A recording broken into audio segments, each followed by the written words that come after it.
Hello and welcome. Today we're going to be talking about histamine, which is a molecule that is created in the body, and how this could actually offer hope for helping us to recover from multiple sclerosis.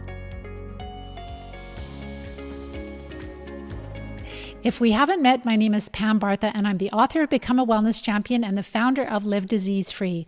I have been studying multiple sclerosis for over 35 years now because I was diagnosed with MS 35 years ago. By the grace of God and a lot of work on my part, I learned early on that the multiple sclerosis that I was suffering with is caused by chronic infections in the body, a chronic parasitic infestation. And so I have been on a mission because I recovered. I've been able to live an amazing, full, active life for 35 years now. And my passion is to help others to recover also. My passion is to help bring change, to bring all of the wisdom from medical doctors and different researchers that really we're on the right track to helping people recover, trying to find a cure. Many years ago, a lot of their research has been lost, and I'm resurrecting it, bringing it back to life. And today we're going to talk about histamine because there's so much talk these days about histamine intolerance and mast cell activation disorder. So histamine has a really bad reputation right now in the integrative field. But what the research is actually showing is that it could potentially help to modulate the inflammation that's going on in multiple sclerosis, and that would really help us to heal. So again, I have been able to live MS-free, and many others are doing the same thing, but they're doing it differently. They're not living with disease. They're not taking maintenance pharmaceuticals that will just suppress their immune system. They're actually treating the root cause. So I will share lots of all of that in a minute, but first I wanted to just talk about histamine. So if any of you have allergies or your loved ones have allergies, you might think about histamines as, they cause the runny eyes and the sneezing and the runny nose. And they're really prevalent, like in allergy season, they're really rearing their head in allergy season, where our body is responding to things that it shouldn't respond to, like pollen, and could be different foods that we're allergic to that we shouldn't be allergic to. And so it is a reaction of the immune system, and the immune system is producing histamine. So it's a natural molecule that's produced by our body, and it's really its main job, it's produced when we have infections or when we have injury. And yes, it could be also when we have allergens like pollen, but that's not a normal thing for our immune system to respond to. Like most people are not allergic to pollen. There might be a few that are allergic to pollen, but most people are not. If there's increased histamine in the brain or in the spinal fluid of MS, then could there be infection there? Because that's one of the main jobs, because it's there to defend us from pathogens, from parasites, so different bacteria, protozoa, larvae of worms, and fungi. And the histamine is like part of the immune response to pathogens. So that's there to help in the defense against different disease-causing microbes, but also to dilate blood vessels. So that brings in, different white blood cells and different immune cytokines and different things to help in this fight. It's kind of like helping to promote a war to go against different microbes that would make us sick, especially in the central nervous system that we're talking about today. So again, dilating blood vessels to help immune cells reach the site of infection, regulating gut function, sleep, and even brain activity. I was just thinking, if you follow my work, you know more about inflammation, about the cause of MS, about all of this science. I try to keep it really simple, but you know far more than your neurologist, probably than your general practitioner, probably more even than integrative practitioners, because a lot of what I'm sharing is not the norm. They're all talking about, histamine is bad, and make sure you're staying away from high histamine foods, and it's all linked with allergies, and there's, again, the mast cell activation disorder. And why are our mast cells so active? I wonder if we have a parasitic infestation that our healthcare professionals are not able to see because they don't have good tests, and that is the case. So they also trigger the start of tissue repair and healing. So histamines are really important. Everything in our body, our immune cells are really important. We do not want to destroy them. We do not want to get rid of them. We don't want to treat histamine as a total villain. If maybe there's too much present, we need to look at, okay, how can we modulate? How can we support the immune system? How can we take the pressure off so it does not have to go to war as strongly? So yes, while too much histamine in the wrong place could cause problems, it's also part of our body's built-in defense and healing system that keeps us alive. Really important to know that. So in multiple sclerosis, where our immune system is constantly fighting these hidden infections, they're not hidden from the body, but they're hidden from scientists for some reason. And they are, by the time we have MS and other neurological diseases, they're actually located in the central nervous system. So histamine has been found to be elevated in certain parts of the body, especially in the central nervous system with multiple sclerosis. So a 2022 study, they discovered that histamine promotes remyelination. So this is totally opposite of all of the nasty things you're hearing about histamine. Histamine promotes remyelination. It helps specialized cells, the ones that are important for helping to rebuild myelin. They help them to mature and to function properly. So this is all science. It's not me making it up. I always give you the references in our blog post, and you'll get that with the newsletter as long as you're on our list. So make sure to go to livediseasefree.com, and there you can look to see my masterclass training. You can put your name and email for that, but then also we will send you my the blog post and also the edited video. So it's shortened, and you can share that with your practitioners. You can start to do some research and start to take a different path, a path that actually leads to recovery, not to living with disease. So again, histamine promotes remyelination. Histamine levels have been often seen this is in studies, in the spinal fluid of MS patients.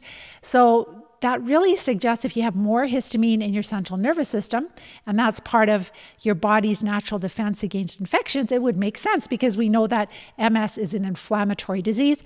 We know that the immune system is fighting something in the central nervous system, and we know that it is not fighting our own cells, because if that were the case, people could not recover, and many of us have recovered. When you treat the parasites, your immune system can actually settle down because it doesn't have to fight. It's like your soldiers, you've helped to get rid of the enemy, and your soldiers can then kind of go, the crisis is over. We can just do our normal surveillance, and that is common sense. So histamine levels are elevated in the spinal fluid of MS, and I've seen in this research that it's reduced in the blood of multiple sclerosis patients, showing that histamine activity is more, it's complex, but it's all common sense. And then there's this enzyme, which is HNMT, and this enzyme, it breaks down histamine in the brain. So they're finding that in MS patients, that there are higher levels of this enzyme that breaks down histamine. So of course, if you have higher histamine than normal, and the immune system is using that to fight, your body wants to regulate the histamine too. They don't want too much, definitely elevated. And so this enzyme is going to be decreasing the histamine in the brain. So this may be blocking histamine's ability to repair damage. That's one theory that they were thinking, because they're just talking about it like, why is this enzyme elevated, and why is histamine elevated, and like just trying to make sense of all of it. They found 3 drugs that could possibly help to rebalance histamine. One of them is actually a malaria drug. That is amodiaquine, or amodiaquine, I think quine. And that is a drug that treats malaria. And if you have been following my work, I have a 6-part series on how there's at least 75 studies dating back to the early or late 1800s, early 1900s, linking multiple sclerosis with a malaria or Babesia type protozoa infection. Like, quite shockingly, like all that research just dropped, right? So it's interesting how there's a certain malaria drug that is really helpful. And then there are a couple of others. You'll have the names of these in my blog post. It is rapatidine, and then also the generic, the active ingredient for Benadryl. So these really stood out for repurposing for MS, and they interact with histamine systems and they help restore balance in the brain. We know that Benadryl can be helpful if that's all that we have, and that's something that's really simple to find. Make sure you check with your doctor. This is not medical advice. It's just that we have found with our students that it's safe for them to take it, that Benadryl can help them to sleep. It also helps sedate the larger worms, and it helps to control the inflammation. So we don't take away the inflammation, but it just helps to control it. And interesting, doctors, when they're treating a parasitic infestation, they will give their patients a shot of Benadryl to help quiet down the parasites while they're being treated, because they react to parasite treatments. That it's like a angry worm syndrome, and they don't like it, and so they can react to it and they can give us more symptoms, and that's why they give Benadryl.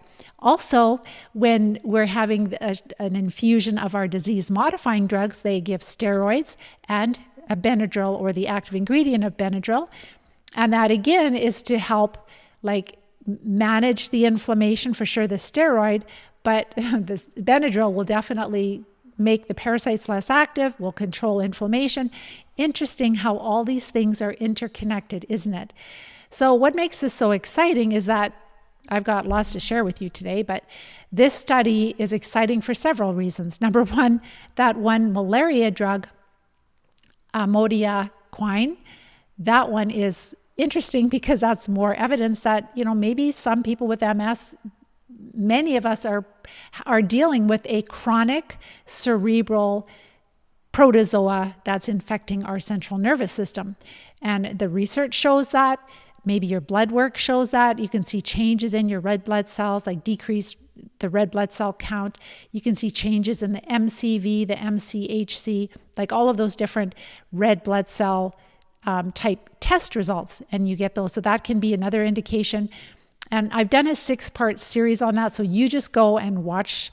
Actually, the shortest is just to go to our blog post, look for MS and malaria, live disease free. You'll see the 6-part series. Really fascinating how much research. Doctors were actually treating MS patients with malaria drugs back in the early 1900s, having incredibly wonderful improvements in like some of them were almost virtually symptom free, which is crazy. So that's another big clue. And so this drug that they found, that they're kind of taking it more at the angle like it's helping to manage the histamine, but actually what the purpose of this amodiaquine is to that it works at binding the DNA of the malaria parasites and stopping them from making RNA and proteins. And this kills them and it stops the infection. So that's how it is an anti-malaria drug. And then, so this is really huge because it really links this histamine regulation and anti-parasitic action directly as the underlying cause of multiple sclerosis. So it's not that I've given you one piece of evidence, I've given you so much evidence where different researchers are actually finding parasites in the central nervous system, which types of parasites they're finding, and like lots of them, like worms and developing tapeworm, and also tapeworm larvae and Borrelia, and also this plasmodium, which is it could be malaria, it could be babesia or something similar that infects our red blood cells. So there's all of these hundreds of scientific papers. Why is the expert panel that dictates how MS is diagnosed and treated around the world, why are they not interested in looking at any of this? Why are they we know that there's lesions in MS. We know that there could be antibody bands if we look under the lumbar puncture test results, but we're not interested in knowing why they're there. If they're there, we can just use these immunosuppressive drugs for patients. We don't care what's causing it. How can you cure something when you aren't looking for the cause? Really important. How can you cure something when you have been doing the same thing for decades? You're like, when I was diagnosed with MS, it was immunosuppressive, prednisone. Nothing has changed. We're focusing on our immune cells, the B cells, the T cells, and this has been decades later. For me, it's like 35 to 40 years later. That's when I was diagnosed, like over 36 years ago. So when you keep doing the same thing and you get the same result for decades and decades, is that not the definition of insanity? What do you guys think? Honestly, like, tell me what you think, because it drives me crazy. Again, like, if you want to look at the research that I have shared, go to our Live Disease Free blog post. It is a library of things that you're not going to find anywhere else. I'm going to give you some like incredible things that have been lost on top of what I've already shared with you. So again, this is a really huge discovery because it's linking histamine regulation and anti-parasitic action directly as the underlying cause of multiple sclerosis. And even more compelling is the growing research that MS is an infectious disease. And I, again, look at the malaria, because today we're talking about this, and malaria can definitely cause this really strong immune reaction. It can cause strong Herx reactions. And we talk about malaria because we know it's a protozoa. And I don't know that, like, there's different species of malaria, but then also Babesia is another protozoa. They both infect red blood cells. So it could be a different protozoa, but it is some type of protozoa that responds to malaria drugs, and it infects the red blood cells. The red blood cells. It makes them sick, makes them die. It makes them sticky, and they stick together, they clump together. They can cause blockages in small blood vessels in the brain, which causes mini brain bleeds, right? I've talked about how MS is considered a vascular disorder. There's lots of research on that, and this can really explain why MS would be a vascular disorder. So we now have a drug that kills parasites, that kills malaria, for example, and we have tons of data that malaria is one of the parasites linked to multiple sclerosis. Plus, we also show how, histamine is part of our immune system's response to pathogens. It's a signaling molecule. It's helping to orchestrate this war to keep us alive, right? That is the whole point. We have to have our immune system. And when we destroy our B cells or T cells, we are more susceptible to different types of infections, different types of parasites that will actually make us really sick. So MS is not an immune system issue. Our immune system has not gone rogue. It is our body, our immune system is fighting infections. So I'm not going to even go into I've got tons of research about the small filarial worms that Dr. Alan McDonald found in the central nervous system of every MS subject tested. He also found the tapeworm larvae. He found developing tapeworms. He found Borrelia in MS, central nervous system. He found Borrelia in the myelin sheath of MS. So, and there's this huge history of studies where they found fungus in the central nervous system, in brain cells, even in the nucleus of brain cells in multiple sclerosis patients, all listed on livediseasefree.com under research. Go to the main page and click down the menu bar and look at research. There's studies there.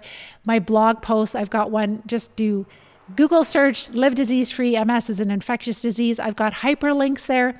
I created a document, a PDF that you can share with practitioners. Please share this. Share it with groups, share it with people. I have students every week that are finding me that are they've never heard that infections cause MS, and I knew this 35 years ago. That's how hidden all of this is. So all of that are on many different posts that I have on our blog posts on Live Disease Free, but you can even just Google search. You can actually see the worms that our students are passing as they're recovering. You can do roundworms and Live Disease Free, flukes and Live Disease Free. Just be where you'll be seeing worms, but it's so educational and it's so exciting to think there's actually a reason that I feel like I'm dying. Yes, it is infections. It's not just worms, but definitely worms are a big part of it. So this study is really helping to unvillainize histamine, showing how it is really an important part of our immune system's response to these infections, and how if we just treat the infections, then the histamine levels will go back to normal. They won't be too high in the brain. They won't be too low anywhere else. They'll just be back to normal. And how maybe we should not be just focusing on suppressing our immune cells and really dealing with histamine when in fact it's necessary for helping to heal the body. Now, the next thing I wanted to share with you is it's painful, but it's something that some of you may have, if you've been following me for a while, I've shared this before, but this is a perfect topic to bring this in. So probably at least 5 years ago or more, I came across research by this medical doctor in the United States in the 1950s and 1960s. And what he was doing, he heard through another doctor that this one researcher or doctor was giving MS patients histamine injections and having really amazing results with that. So this is like giving them more. So remember, they said that the histamine in the blood is a little lower, so increasing the histamine in the blood.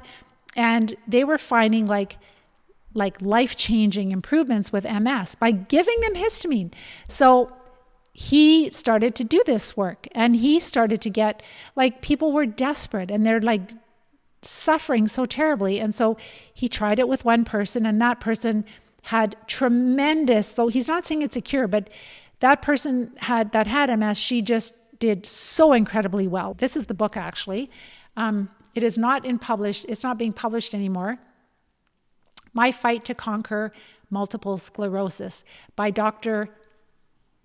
Hilton Jonez, Jonez. So this book is out of print. I am in Canada. I had to drive down to the US border to buy this book. I see that in the front of it, it says that originally it was worth $3.50. I paid $200 for this book because I knew that there were some really important keys in this book, and I wanted like information, insights, wisdom, and I wanted to study it.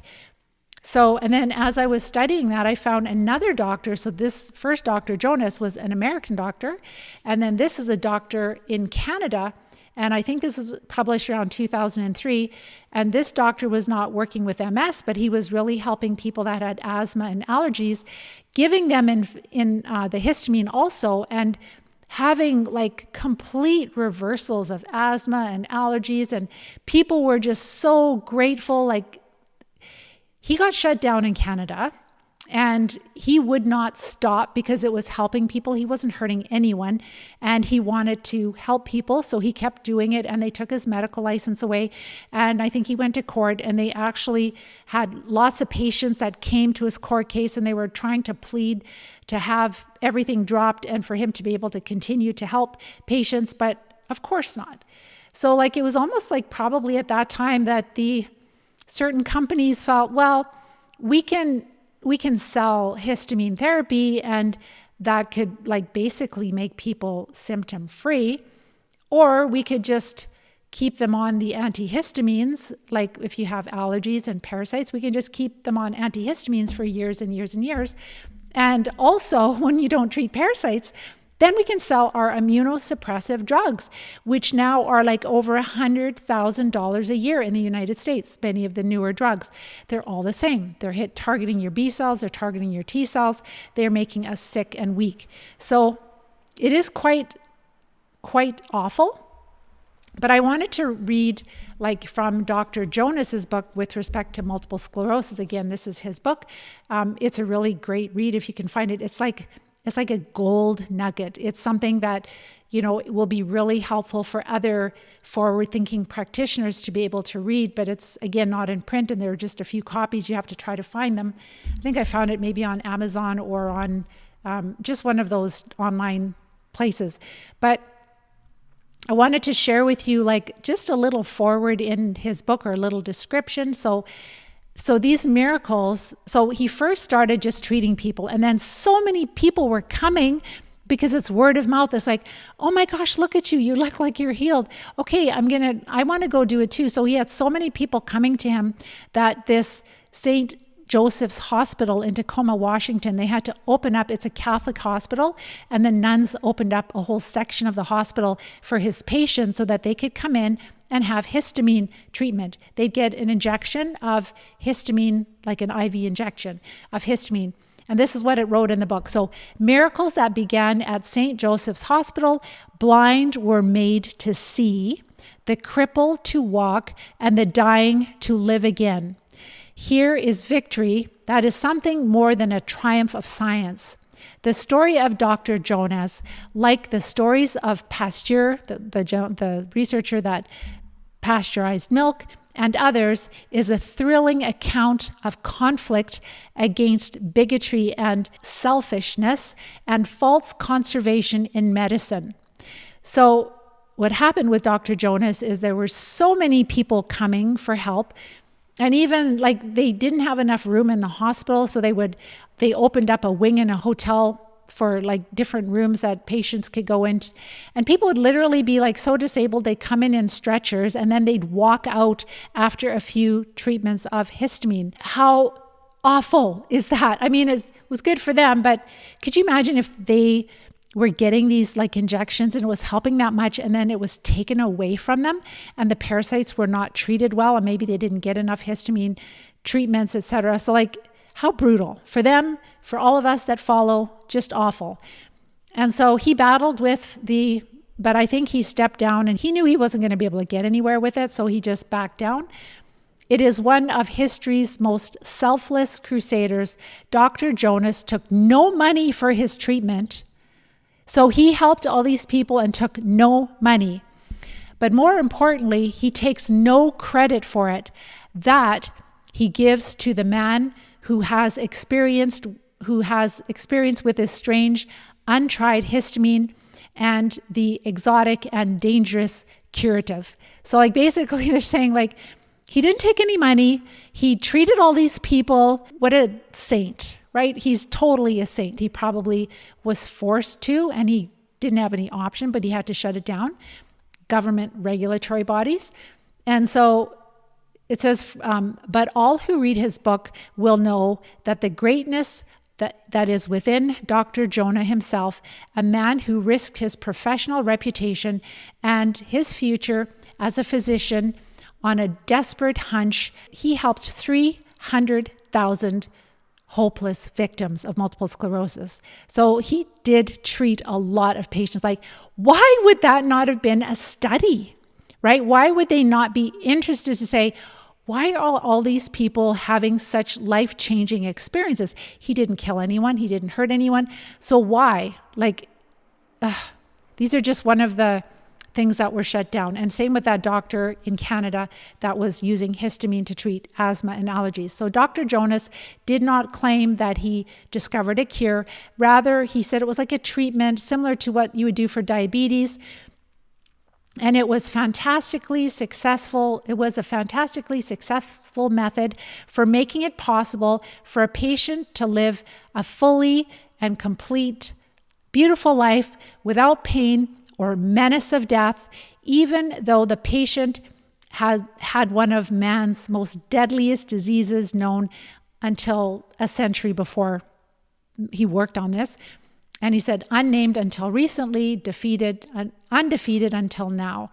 So I don't know. What do you guys think of that? Let me know what you think. It's really hard because I work with people every day and I just hear their struggles and I hear how much they suffer. And when all of this stuff is blatantly buried and these doctors are shut down, and it's like, why? If you're not hurting anyone and if it's really helping, why would we not be interested in seeing? So like when I read these books and I found out all this information, I just dug and I was like, is there any way that we could get histamine therapy for our MS students? Is there any way they can get it? And no, it's completely sewn up. Not that I'm aware of, but this is where, pharmacists maybe practitioners that hear this, maybe in certain countries, they have more freedoms to be looking into this. There was or is a doctor who was diagnosed with MS, and I don't know if she worked with Dr. Jonas, probably not, but they created this cream. So instead of instead of like an IV or an injection of histamine, they would use this cream, and I can't remember what the cream name is, but that too was shut down. So there's no way to do histamine therapy. We're just finding that newer research. That one study I shared is a 2022 research. This is why I've revived this topic.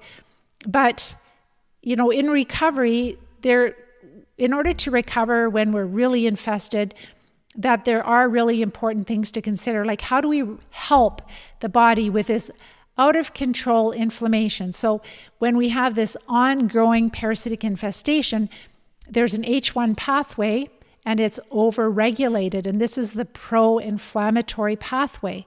And if there was a little bit of extra histamine, then that could be going into the H2 pathway, which is the immune modulatory pathway. So then that would help to bring that balance between inflammation and modulation. And then if there's not like over excessive inflammation, then the body can heal itself more quickly too. And we've talked about many other things. Make sure, if you haven't seen the topic about last week, I talked about plasmalogens, which is like a nutrient. It's a fat that is 70% of it is found in the central nervous system, but is also really important in heart health, in the cardiovascular, but also for treating cancer. And how when we're deficient in that and we bring it back because it's used to create myelin, that it can really help to heal our nerves when we're dealing with all of this damage and injury to the myelin of nerves. Also, just know that I am working with that group. I've shared all of their contact information in that last video, but I will have a link where you will be able to get a discount. I'm working on that right now, and I will have more information about plasmalogens. I'm going to talk more about the science of them because they do have a couple of products, and how do you know which one's better for you and how much to take. Again, it's nutrition. It's not going to treat the parasites, but if we can, number one, support the body, so correcting nutritional deficiencies, decreasing food to the parasites. This is what we do in the Live Disease-Free plan. We follow the Live Disease-Free diet. So we're decreasing their favorite food significantly so they're more quiet. We support the body through correcting nutritional deficiencies, decreasing the toxicity produced by these parasites, opening up detox pathways, making sure we're sleeping well. So we're really feeling a lot better before we start treating. And then we develop a treatment plan based on a student's their health history, the health history of their parents, any types of symptoms they're dealing with, their diagnoses, energy test results, and the types of worms they're passing by doing oxygen type enemas. So that's how we build a plan. So then as you're treating the infections, like you've already helped to modulate the immune system, you're treating the infections, you're also correcting imbalances that these infections treat or cause, I should say. So you're correcting imbalances that these infections cause.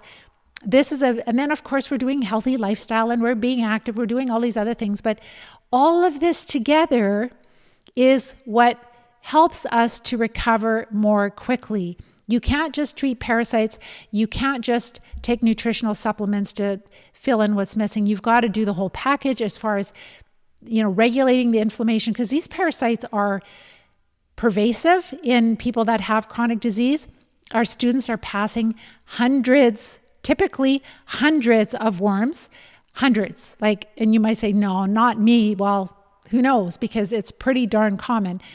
So they're passing hundreds of worms, and that's what we can see. There's many things we can't see: the protozoa, the bacteria, the fungus, and the small microscopic like filarial worms. We can't see them. And really understanding what we're dealing with, that level of parasitic infestation, and also how pervasive they are, how hardy they are, how challenging they are to treat, and understanding, trying to figure out which treatments will be best for us, because there are no good stool tests.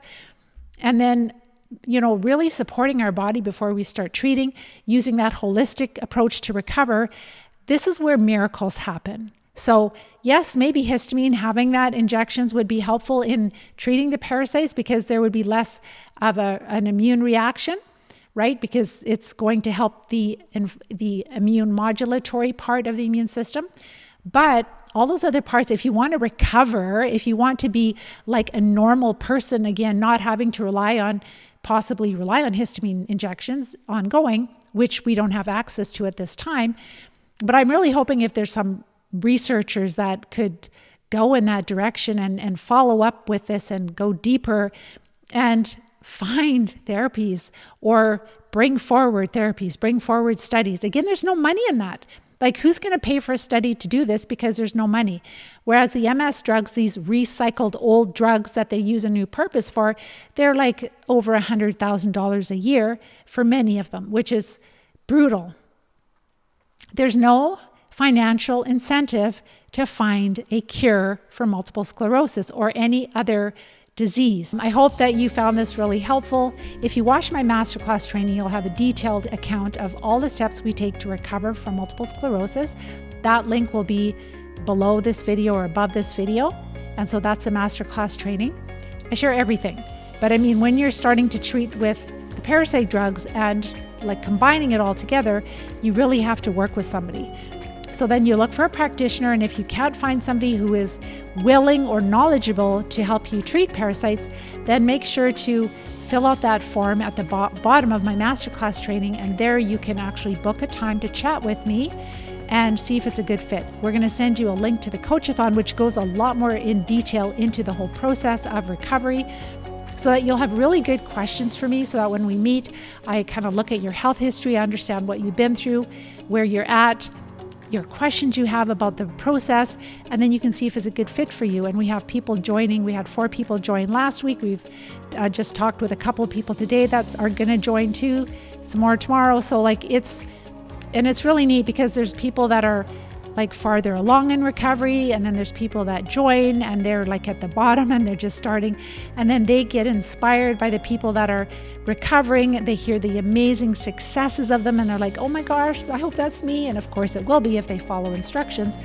And so it's a beautiful, beautiful thing of people pulling each other out of the pit of multiple sclerosis. And then hopefully in time we can give this research about histamine therapy to different practitioners, and then hopefully they start to challenge our standard of care. They start to challenge the McDonald criteria so that we can actually work towards a cure, working towards treating the cause, which is chronic infections in the body, and then recovering, right? We don't want to maintain the drugs, this life that we have. We don't want to just slow it down. We want our life back. And that is possible if you treat the root cause, and that is only possible when you treat the infections that cause multiple sclerosis and cause the inflammation and cause the histamine, etc., all of these disruptions. So with that, I will be back next week. And if you enjoy what I share with you, please like, share, and subscribe. It really does help get more eyes on this content, and that really helps to bring change. You have no idea who will be looking at this and how it will impact their life, or how it'll impact their curiosity to possibly start talking about this with practitioners and start to do research. Anyhow, I hope you have a wonderful week, and we will talk to you next week. Take care and bye-bye for now.